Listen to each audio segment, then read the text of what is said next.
Morning good morning hello' everyone welcome back to my YouTube channel. আজি আমাৰ লগত আছে মোৰ বাবে এখন নীলিমা আৰু আপোনালোকৰ বাবে এভেঞ্জাৰ, আৰু আমি সৰু ৰাইডত যাম আৰু আজি যাম বিশেষ জেগা এটাত। আৰু এইখিনিতে এটা কথা কওঁ, দিনটোত যেতিয়া বাইকখন প্ৰথম টাইম ষ্টাৰ্ট দিব তেতিয়া 5 মিনিটমান ষ্টাৰ্ট হ'ব, যাতে ইঞ্জিন অইলটো অকণমান চাৰ্কুলেশ্যন হয়, ওপৰতে উঠি যায় ইঞ্জিন অইলটো। আৰু এইখনত যিহেতু হিট টেম্পাৰেচাৰ মিটাৰটো নাই, গতিকে 5 মিনিটমান ষ্টাৰ্ট দি থওঁ টাইমত। আৰু যিসমূহত ইঞ্জিন অইল টেম্পাৰেচাৰ মিটাৰটো থাকে সেইসমূহত 2টাৰ পৰা 3টা ঘাট অহাৰ পিছতে আপুনি বাইকখন চলাব পাৰিব। তেনেকুৱা কৰিলে ইঞ্জিনৰ লাইফটো বাঢ়ে। আৰু আমি এতিয়া ভিডিঅ'টো আৰম্ভ কৰিম বলক। বেছি দূৰ নাযাওঁ, অলপ ওচৰতে যাম, বিশেষ জেগা কিন্তু।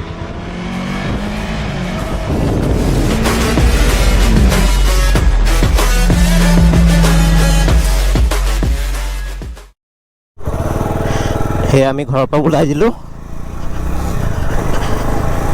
জেগাকণ ইয়াৰ পৰা বেছি এটা দূৰ নহয়, গতিকে বলকচোন যাওঁ পটাপট।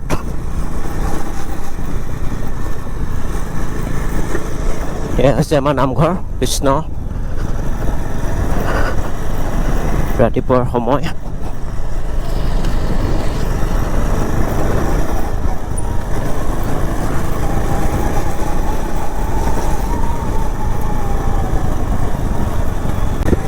জেগাকণ আৰু বেছি দূৰ নাই, আৰু অলপ মানে নগাঁও জিলাৰ যিখিনি পুৰণি গুদাম বুলি কয় প্ৰায় সকলো মানুহে চিনি পাবই চাগে। পুৰণি গুদামৰ পৰা সেইখিনি 7 কিলোমিটাৰমান হয়। মানে কি এভাগ মন্দিৰ বনাই আছে, শিৱ মন্দিৰ, সৰ্ববৃহৎ শিৱ মন্দিৰ এভাগ বনাই আছে, আৰু বহুদিনৰ পৰা কাম চলি আছে। তাকে ভাবিছোঁ, বহুদিন আগতে মই গৈছিলোঁ, আজিৰ পৰা 8-9 মাহমানৰ আগতে গৈছিলোঁ। তেতিয়া মানে কি হৈ আছে, কিন্তু বহুত কাম বাকী আছে, আৰু তাতে কৰ্মচাৰীবিলাক লাগি আছে, কৰ্মীসমূহে কাম পূৰা লাগি আছে দিনে ৰাতিয়ে। আৰু তাকে আজি দেখুৱাওঁ, নিজেও চাওঁ, আপোনালোককো দেখুৱাওঁ কিমান আগবাঢ়িছে। আৰু সেই বিষয়েনো মন্দিৰ বিষয়ে কিবা জানিব পাৰোঁ নেকি, সেইকাৰণে আহিলোঁ। এয়া আমি পুৰণি গুদাম পাইছোঁহি। এয়া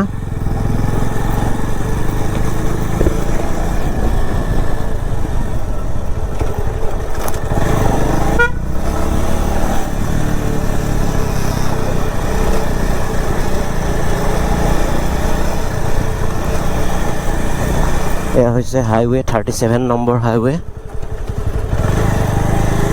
আমি যাম নগাঁও ফালে। পাইছোঁহি, আৰু বেছি দূৰ নাই। এইফালে সোমাব লাগিব বাওঁ চাইডে। এই দেখিছে কি লিখা আছে এইখিনি চাওক, বাবা মৃত্যুঞ্জয়ৰ স্থিৰ প্ৰাণ প্ৰতিষ্ঠা মহোৎসৱ। গতিকে আমি যাম চিধা এফালে। এইখিনিৰ পৰা বেছি নহয়, আৰু 2 কিলোমিটাৰমান হ'ব নেকি ওচৰৰ পৰা। আগতে আহিছিলোঁ, ইমান মাৰ্ক কৰা নাই মই।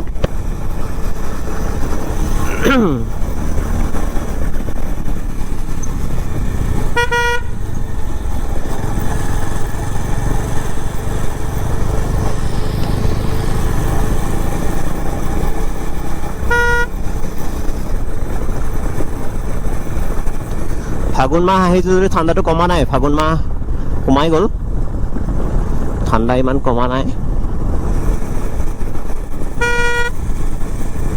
ৰাস্তাটো বৰ সুন্দৰ।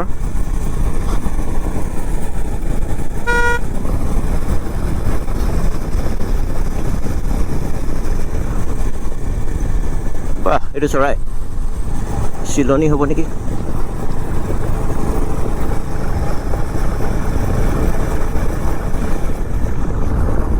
আজি মই ভাবিছিলোঁ ইখন লৈ আহা বুলি, R3খন লৈ অহা কথা আছিলে, কিন্তু কোনোবাই মোক ক'লে যে এভেঞ্জাৰখন লৈ যোৱাচোন, এভেঞ্জাৰখন বেছি ভাল লাগে, আৰু বহুদিন ব্লগ বনোৱা নাই, সেইকাৰণেহে এভেঞ্জাৰখন লৈ আহিলোঁ। এনেই R3খন লৈ অহা কথা আছিলে।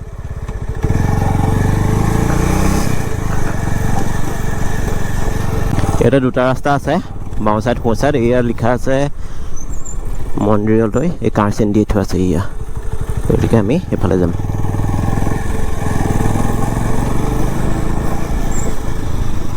স্পীড ব্ৰেকাৰ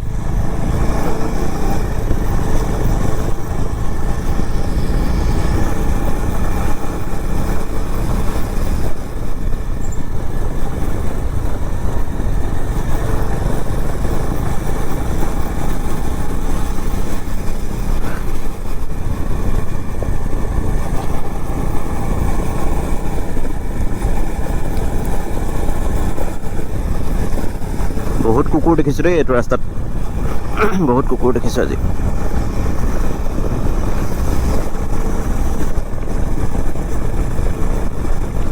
এভেঞ্জাৰ পাৱাৰটো ভালেই খালি হাইৱেত মানে এনেকুৱা লাগে যেন আৰু এটা গিয়াৰ দিব লাগিছিলে 5টা কম 6টা যদি দি দিয়া হয় 1 লাখ টকাত 6টা গিয়াৰ ক'ত দিব হয় নহয় বাৰু কওকচোন 1 লাখ টকাত 6টা গিয়াৰ ক'ত দিব এইয়া চাওকচোন আমি আহি কৈ পালোহি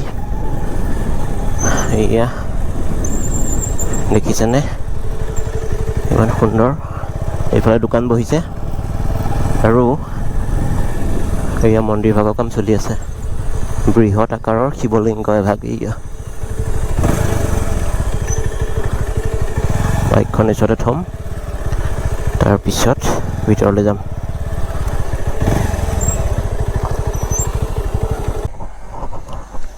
এইফালে পূৰা কনষ্ট্ৰাকশ্যনৰ কাম চলি আছে এয়া কিবা এখন লিখি থোৱা আছে এয়া দেখিছে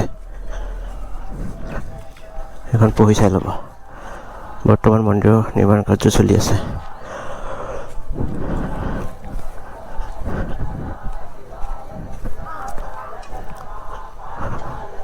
এইফালে যজ্ঞ চলি আছে নেকি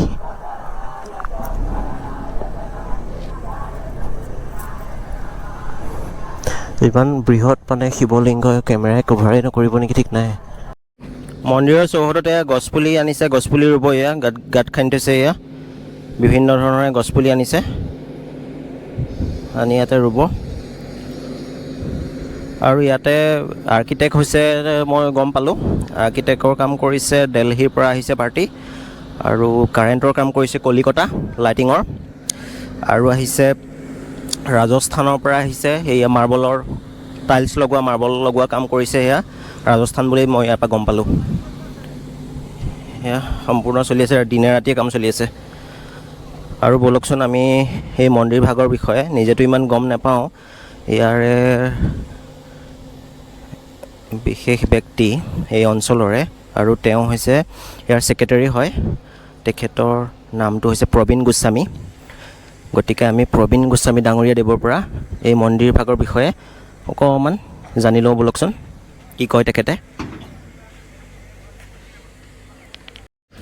পৰম শ্ৰদ্ধাৰ ভক্তিপান ৰাইজ জয় জয়তে সকলো ভক্তিপান ৰাইজলৈকে সশ্ৰদ্ধ প্ৰণিপাত জনাই মই আপোনালোকৰ আগত এটা বিশেষ ইতিহাস নিবেদন কৰিব বিচাৰিছোঁ এই আশ্ৰমখনৰ নাম হৈছে নৰসিংহ ক্ষেত্ৰ অদ্বিতীয় মৃত্যুঞ্জয় সাধক বাবা শ্ৰী শ্ৰী ভৃগুগিৰি মহাৰাজে এই আশ্ৰম প্ৰতিষ্ঠা কৰিছিল 2003 চনত তেওঁ ইয়াৰ এটা ইতিহাস উদ্ধাৰ কৰিছিল সেই ইতিহাসটো সম্পৰ্কে মই আপোনালোকক অৱগত কৰিবলৈ গৈছোঁ যে বহু হেজাৰ বছৰৰ পূৰ্বে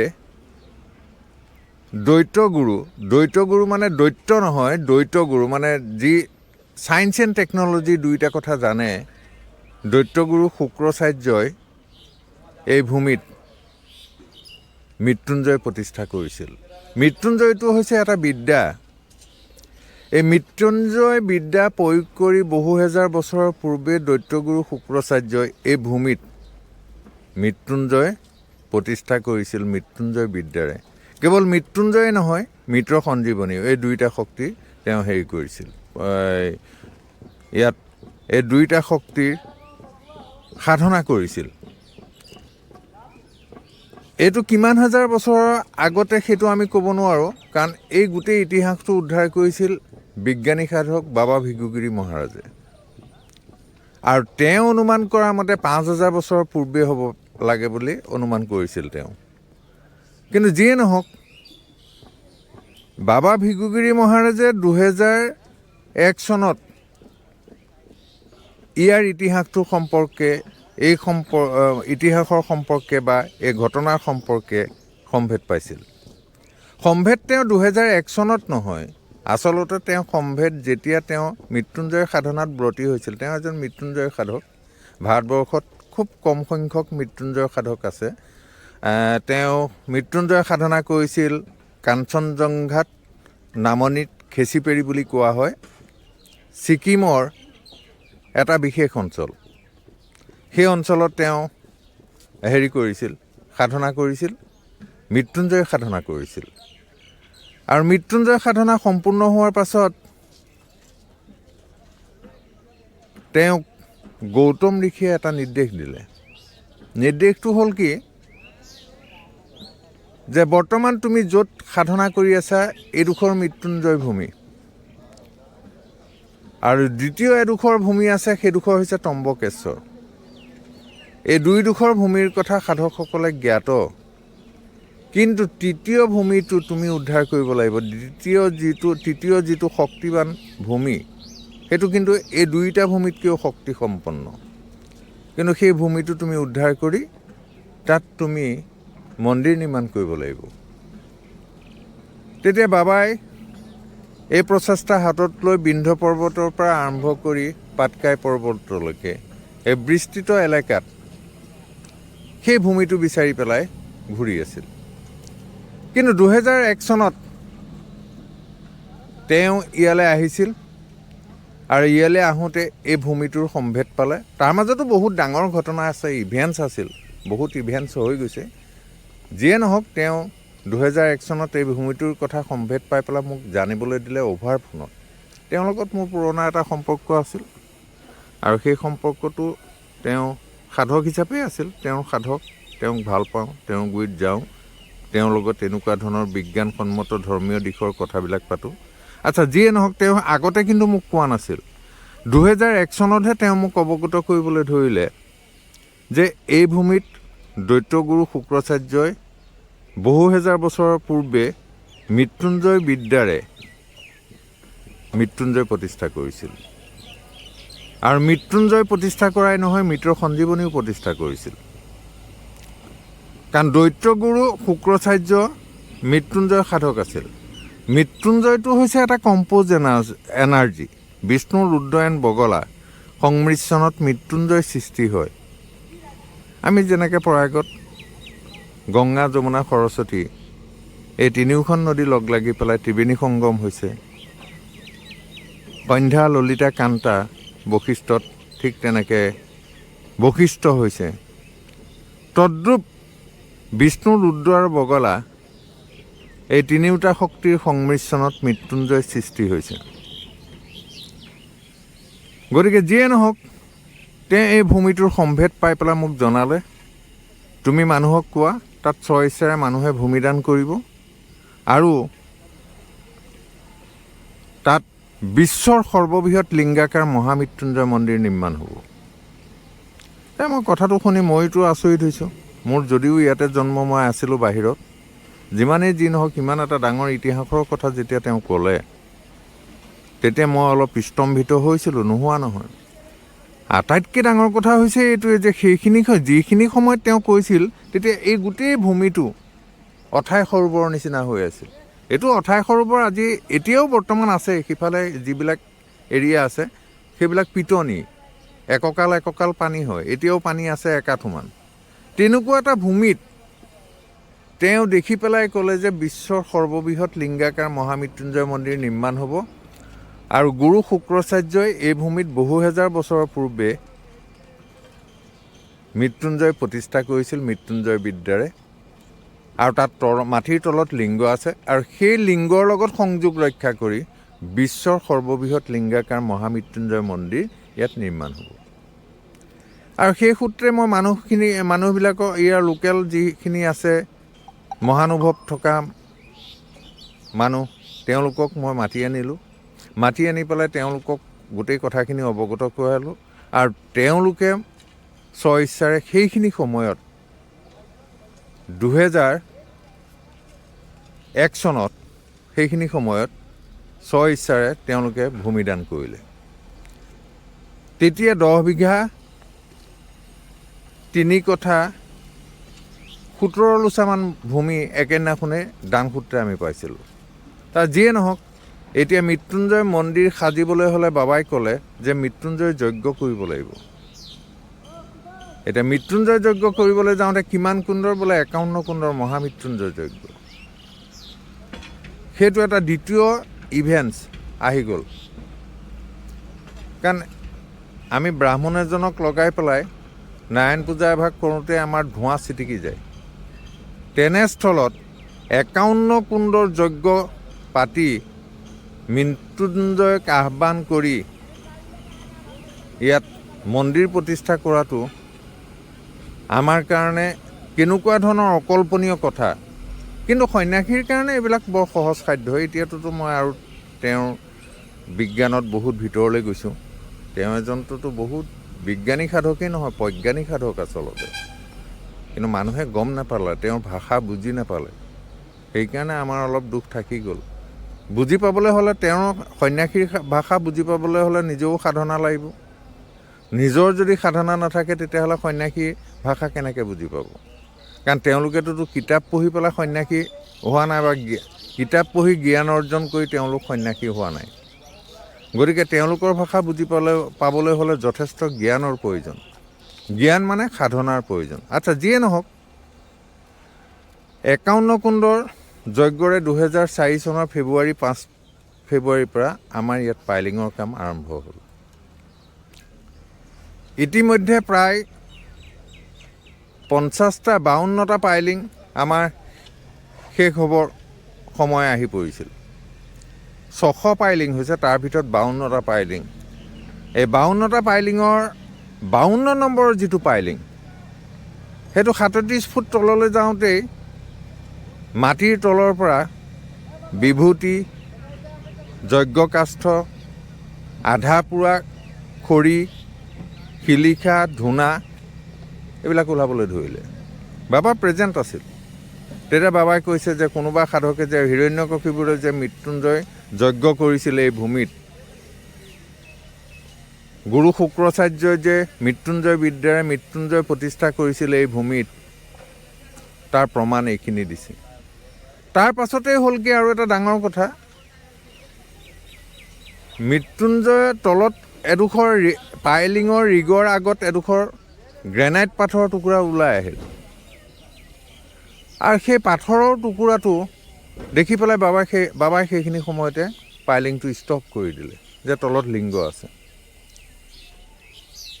এই লিংগ বৰ্ধমান। যি নহওক, আমাৰ 2004 চনতেই ইয়াৰ নিৰ্মাণ কাৰ্য আৰম্ভ হৈছিল। কিন্তু তাৰ পাছতে আমি 2009 চন মানলৈকে আমি বহুত ঘাট প্ৰতিঘাতেৰে এই সময়খিনি পাৰ কৰিবলগীয়া হৈছিল। কাৰণ মৃত্যুঞ্জয় কাম বাবাৰ মুখত শুনা মতে, আমাৰতো আৰু সেই সম্পৰ্কে ইমান জ্ঞান নাই বুলি ধৰক, কিন্তু বাবাৰ মুখত শুনা মতে মৃত্যুঞ্জয় কাম কৰিবলৈ যোৱা মানুহজন হানি হৈ যাব পাৰে। কাৰণ এইটো হৈছে এটা ভয়ংকৰ সাধনা। যদি তেওঁ হৃদয়ত, তেওঁ আত্মাত মৃত্যুঞ্জয় স্থিতি নাথাকে, তেতিয়াহ'লে তেওঁ আগবাঢ়িব নোৱাৰে। ক'তকৈ বাবাই তেনেকুৱা এটা অনুমান কৰি, বা তেনেকুৱা তেওঁলোকেতো চব জানে, কাৰণ তেওঁলোকে ক'ব পাৰে তুমি কোন তুমি নাজানা, তুমি কোন মই জানো। গতিকে তেওঁলোকে যিহেতুকে এনেকুৱা ধৰণৰ ধাৰণা, এনেকুৱা ধৰণৰ বিজ্ঞান তেওঁলোকে জানে, তেতিয়া তেওঁ বোধকৰো জানি শুনিয়ে মানে মোক এই সম্পৰ্কে দায়িত্ব অৰ্পণ কৰিলে যে তই ইয়াৰ কাম তই চম্ভালিব লাগিব, আৰু তই আশ্ৰমৰ মুখ্য চকীদাৰ হবি, আৰু তই চাকৰি বাদ দে। মই তেতিয়া এটা কেন্দ্ৰীয় চৰকাৰৰ চাকৰিত মই চাকৰি কৰি আছিলোঁ, বাহিৰত আছিলোঁ। আৰু বাবাৰ কথা মতে মই সেইদিনাখনে 2004 চনৰ 28 মাৰ্চত মই চাকৰি বাদ দিলোঁ। বাদ দি মই এই কামত, বাবাৰ কামত তাৰমানে মই লাগি গ'লোঁ, মনোনিৱেশ কৰিলোঁ। 2009 চনলৈকে বহুত প্ৰত্যাহ্বানৰ সন্মুখীন হৈ 2009 চন পালোহি। আৰু তেতিয়া বাবাই মোক ক'লে, মই বাবাক ক'লোঁ যে বাবা এতিয়াতোতো আমি আগবাঢ়িব পৰা নাই, এখোজ যদি আগবাঢ়োঁ দুখোজ তেতিয়াহ'লে আমি পাছুৱাই আহিবলগীয়া হয়, কি কৰা যাব? বোলে তই মৃত্যুঞ্জয়ৰ সৈতে কথা পাত। বোলে মই কেনেকৈ কথা পাতিম? আপুনি সাধক, আপুনিহে কথা পাতিব লাগিব। বোলে নাই, কথা তয়ে পাতিব লাগিব, তোৰ কথাহে শুনিব তেওঁ। বোলো হয় নেকি? বোলে অঁ।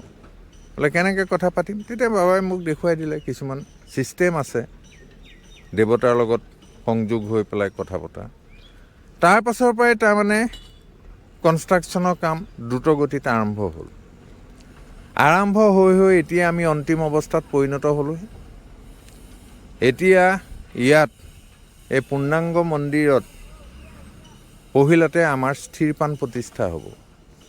তাৰমানে এতিয়া য'ত আমি মৃত্যুঞ্জয়ক পূজা কৰি আছোঁ, মৃত্যুঞ্জয় বিগ্ৰহক, সেই বিগ্ৰহ ইয়ালৈ স্থানান্তৰিত হৈ তাত পূজা হ'ব, স্থিৰপান প্ৰতিষ্ঠা হ'ব। আৰু এই স্থিৰপান প্ৰতিষ্ঠা কৰিবৰ কাৰণে তামিল পণ্ডিত 180 জন আৰু তেওঁলোকৰ যোগালী বা এইবিলাক লৈ পেলাই প্ৰায় 210জনমান পূজাৰী এই কাইলৈ পৰহিলৈ পাই যাবহি। আকৌ এই স্থিৰপান প্ৰতিষ্ঠাৰ লগত সংগতি ৰক্ষা কৰি 108 কুণ্ডৰ শ্ৰী শ্ৰী মহামৃত্যুঞ্জয় যজ্ঞ আয়োজন কৰা হৈছে। সেইটো চলিব 27 ফেব্ৰুৱাৰীৰ পৰা। আৰু তাৰ কাৰণেও উত্তৰ ভাৰত বুলিয়ে নহয়, অসম তথা ভাৰতবৰ্ষৰ বিভিন্ন প্ৰান্তৰ পৰা 200 পণ্ডিতে অংশগ্ৰহণ কৰিব বুলি ইতিমধ্যে সন্মতি জ্ঞাপন কৰিছে। এই অনুষ্ঠানৰ সামৰণি পৰিব 5 মাৰ্চত, আৰু 5 মাৰ্চৰ দিনাখনেই পূৰ্ণাহুতি হ'ব। তাৰ আগতে কুমাৰী পূজা হ'ব। এই বিস্তৃত কাৰ্যসূচীৰে আয়োজন কৰা এই মহান দেৱকৰ্মত মই ভক্তসকলক এটা কথাই নিবেদন কৰিম, আপোনালোকে সহায় সহযোগ আগবঢ়াওক। ইয়াত প্ৰাণ ঢালি কাম কৰক। দেখিব দুৰাৰোগৰ আক্ৰমণৰ পৰা হাত সাৰিব পাৰিব। গ্ৰহদোষ কালদোষৰ পৰাও ৰক্ষা পাব পাৰিব। আৰু বিভিন্ন ক্ষেত্ৰত মনৰ বাঞ্ছা সিদ্ধি কৰিব পাৰিব। এইবিলাক বিজ্ঞান আৰু সম্পূৰ্ণ বৈদিক প্ৰণালীৰে এই কৰ্ম কৰা হ'ব। গতিকে ইয়াত শক্তিটো উৎপন্ন হওঁতে বেছি সময় নালাগে। কাৰণ বাবাই অৰ্থাৎ বাবা ভিগুগিৰি মহাৰাজে একেষাৰ কথা কৈ গৈছিল যে ইয়াত মই নতুন কাম কৰিবলৈ একো অহা নাই, পুৰণা ইতিহাস উদ্ধাৰ কৰিবৰ কাৰণেহে মই আহিছোঁ। আৰু সেই হিচাপে তেওঁ পুৰণা ইতিহাস উদ্ধাৰ কৰাই নহয়, আমাক অথেণ্টিক মেটেৰিয়েলছ এভিডেন্স প্ৰমাণসহ দাঙি ধৰি থৈ গ'ল। গতিকে মই এই সম্পৰ্কে সদৌ ৰাইজক, ভক্তিপ্ৰাণ ৰাইজক গুহাৰি জনাম যাতে এই মহান দেৱকৰ্মৰ কাৰ্যসূচী সফল ৰূপায়ণ হয়।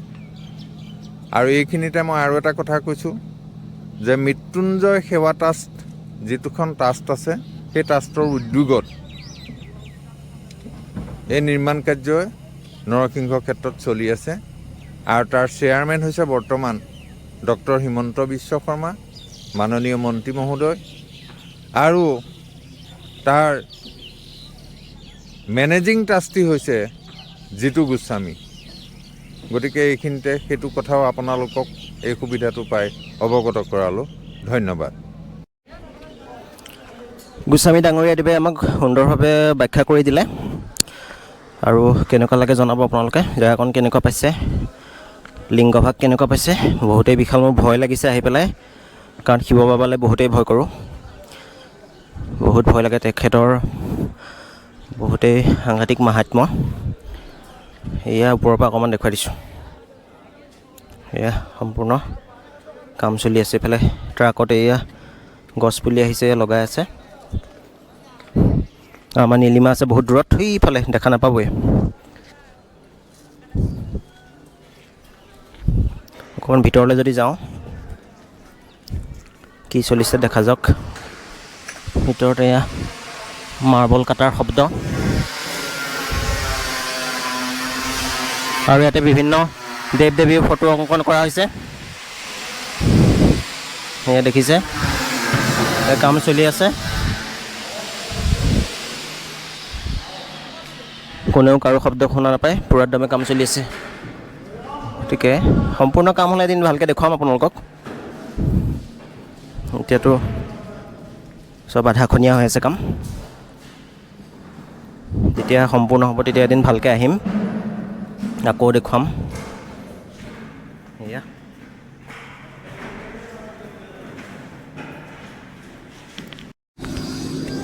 ইয়াতে দেখিছে কনষ্ট্ৰাকশ্যনৰ কাম পূৰা দমে চলি আছে। যিহেতু 27 তাৰিখৰ পৰা ইয়াতে আৰম্ভ হ'ব, 27ৰ পৰা 5লৈ 5 মাৰ্চ। এয়া দেখিছে, আৰু মই অকণমান জুম কৰি দেখুৱাবলৈ চেষ্টা কৰিম। ওপৰত এয়া ৰঙৰ কাম চলি আছে।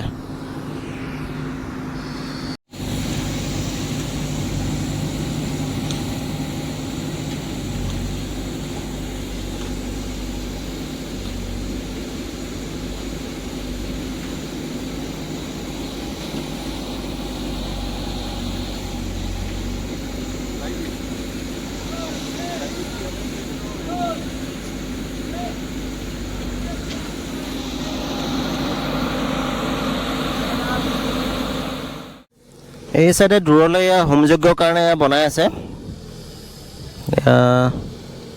খেৰ দি বনাব খুব সম্ভৱ, কাৰণ ছাইডত খেৰ থৈ দিছে। হোম যজ্ঞ হ'ব ইয়াতে। কৰ্মীসকল পূৰা সম্পূৰ্ণ লাগি আছে, কামত ব্যস্ত। এফালে আমাৰ JCB মহাৰাজ ব্যস্ত। এয়া, আৰু এই কামসমূহ অকণমান টাইম লেপছ কৰি দেখুৱাই দিছোঁ ৰ'ব।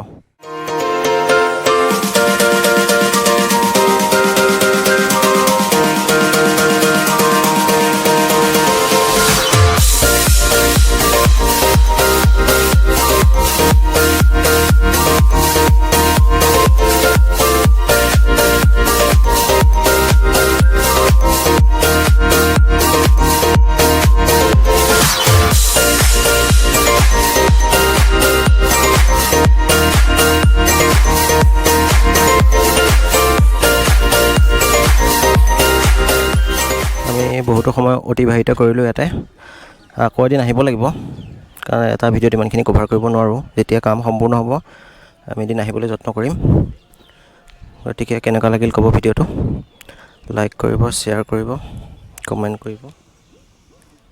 এয়া আমাৰ নীলিমা, ধূলি পৰি অৱস্থা নাই। ইয়াত কনষ্ট্ৰাকশ্যনৰ কাম চলি আছে, যিহেতু ধূলিয়ে পুতি পেলাইছে। গতিকে আজিলৈ ভিডিঅ'টো ইমানতে সামৰণি মাৰিছোঁ। Bye bye, take care, God bless you, ride safe.